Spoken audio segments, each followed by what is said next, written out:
কারণ বিগত 1947 সালে গত তার আগে 200 বছর ইংরেজ শাসিত এই ভারতবর্ষ আমাদের এই রাষ্ট্র ছিল। নির্যাতিত নিপীড়িত হওয়ার কারণে এই ভারতবর্ষের মানুষ সমস্ত আন্দোলনে নেমেছিল, প্রতিবাদ করা শুরু করেছিল এবং সেই প্রতিবাদ করতে গিয়ে হাজার হাজার মানুষ তারা রক্তদান করেছিল, জীবন দিয়েছিল, ফাঁসির মঞ্চে গিয়েছিল।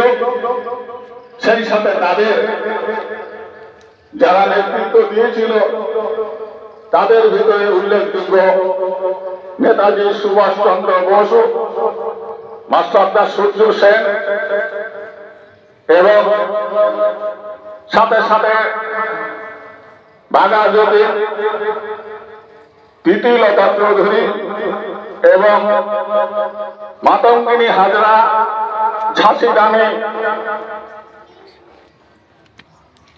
এরকম বহু নেতৃত্ব সেই সময় এই আন্দোলনের সঙ্গে সঙ্গী হয়েছিল, তারা জীবন দিয়েছিল।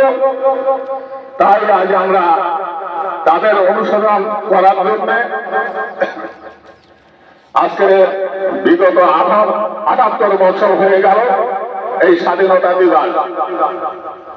এই স্বাধীনতা দিবসের শুধু আনন্দ নয়, এতে আমাদের অনুশোচনা হওয়ার অবশ্যই দরকার।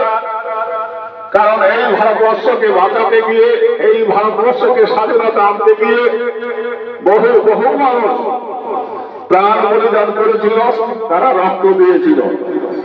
তাই আজকে আমরা তাদের শহীদদের অনুশীলন করার জন্য এই স্বাধীনতা দিবস পালন করছি। স্বাধীনতা দিবসটা খুব সহজে কিন্তু আসেনি। বিগত একটু যদি পিছিয়ে যাই, 1817 সাল থেকে মোগলদের হাত থেকে ইংরেজের হাতে চলে গেছিল। বিগত 200 বছর তারা এই ভারতবর্ষকে শোষণ শাসিত করেছে, নির্যাতিত নিপীড়ন করেছে। তার বিরুদ্ধে ভারতবাসী গর্জে উঠেছিল। তাই আমরা স্বাধীনতা পেয়েছি। বিগত 78 বছর হয়ে গেল।